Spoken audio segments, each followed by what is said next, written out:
dermatologist, but also I'm just a dude. Here's a relatively simple way to treat hyperpigmentation, such as post-inflammatory hyperpigmentation.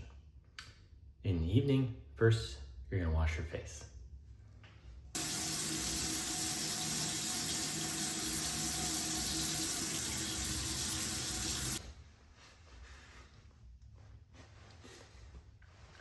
Washing your face cleans off all the stuff you've had on your face, makeup, sunscreen, etc., and allows you to apply new products and get the most out of them. Now, one of the best products is going to be prescription hydroquinone, but you have to be very careful with it as overuse can actually cause hyperpigmentation known as ochronosis. Since you can't get it over the counter, you have to look for the next best option. The best thing is going to be first your retinoid. But one of the new things, and there's a few of them like it, but one of the new exciting things coming out is something like thiamidol something like from the company Sunscreen. It works pretty well, but you have to use it quite a few times a day, at least twice a day. So this could be a good option to start with and is relatively affordable.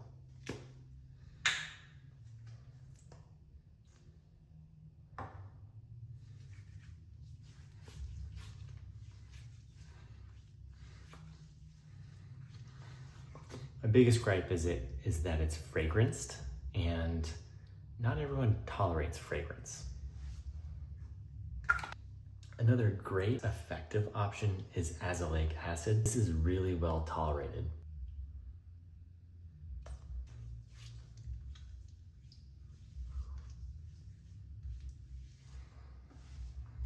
And then if you can, add a retinoid. Adapalene gel is a great option that's over the counter.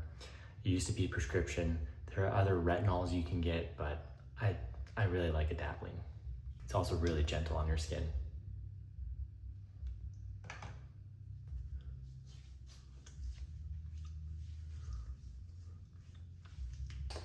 And then you're gonna wanna finish off with a moisturizer, something that's gonna help soothe your skin, because if you get more irritation, you might get post-inflammatory hyperpigmentation. So treat it well.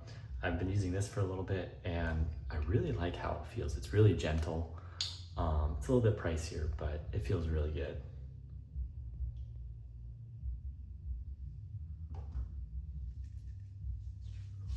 Oh man, it feels good when you apply it. I don't know why. I'm sorry, I'm not sponsored.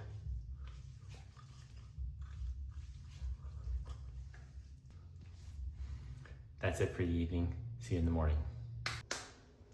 And then in the morning, you have a few options. Vitamin C serum helps with pigmentation as well as with anti-aging, but it can irritate your skin. So if you're doing a bunch of different actives, you might not want to add it in, but if you're doing actives and it seems fine, you can add in some vitamin C. There's some pretty cheap dupes. I'm right now using Timeless. That's what I have available.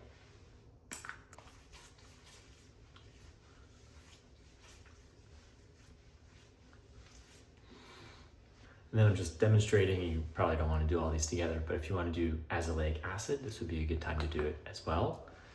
It's more effective when you do it twice a day.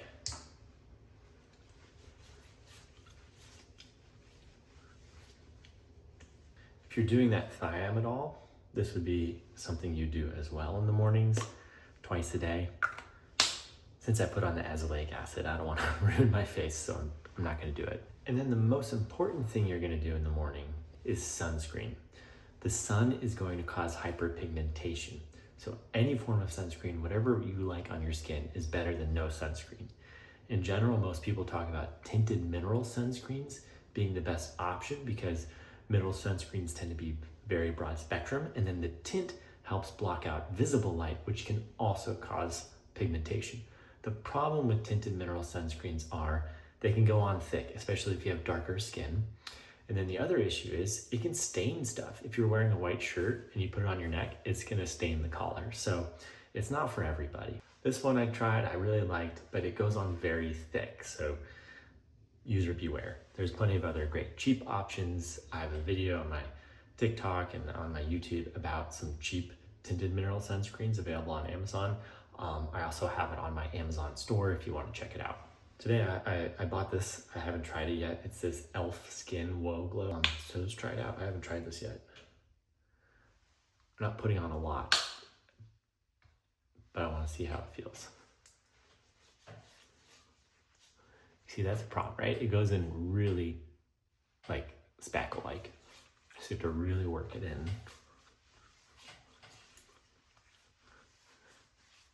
Don't forget the ears. 2 finger lengths is the general recommendation for your face, ears, and neck. Some sunscreens are more liquidy. Some sunscreens go out more thick. So it really depends. SPF 30 or greater is the minimum. SPF 50, higher ones are going to work a little bit better. And if you're out in the sun, you gotta reapply the sunscreen. That's it. Have a good day. To bring this all together, here's how you build a routine for hyperpigmentation. Your baseline, sun protection. Wide-brimmed hats, not going out tanning, and then of course, sunscreen. Pick some sunscreen that you're gonna be using and it's going to help you. If you're not gonna be protecting yourself from the sun, any of these other things you try is going to be a waste of your money. The next thing is going to be wash your face once or twice a day.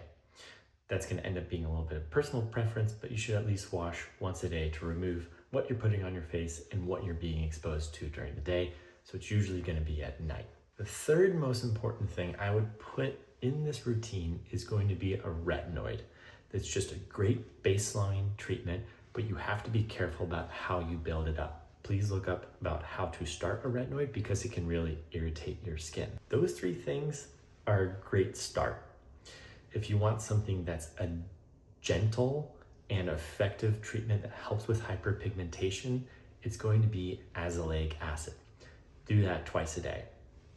For some reason you don't like azelaic acid, you don't like the way it feels on your body, you can switch for something like thiamidol or one of the other similar topicals.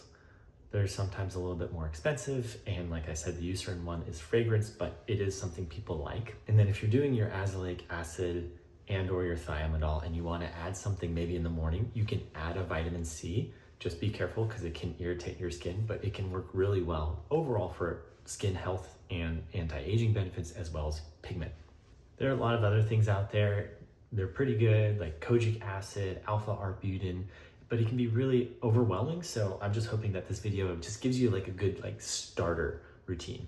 I mentioned hydroquinone, that's a prescription. If you want prescription hydroquinone, maybe prescription retinoids, or one of these compounded medications that includes a few things, you gotta see a dermatologist to discuss that. This is more tailored to people who wanna try something over the counter. This is not a sponsored video, this is not an ad, this is just me educating you. I did receive a free sample from Remedy for their dark spots. I did like it. It has a lot of interesting ingredients in it. It has retinol instead of like a prescription retinoid, but I think it's still pretty good. Just be careful with this because it can irritate your skin, but overall, I like what the Remedy team is doing, and I think that's a great option. Most importantly, whenever you're doing anything, start with one active ingredient, build up as tolerated for a few weeks, and go from there. Start adding things in slowly, don't do it every day. And that's it. That's a baseline on hyperpigmentation treatment. If you guys like this kind of content, don't forget to like, follow for more, comment what else you want to see. This is me trying out the YouTube stuff, kind of more long form. I imagine this video is going to be seen by no one, but we're going to keep going. Have a good day.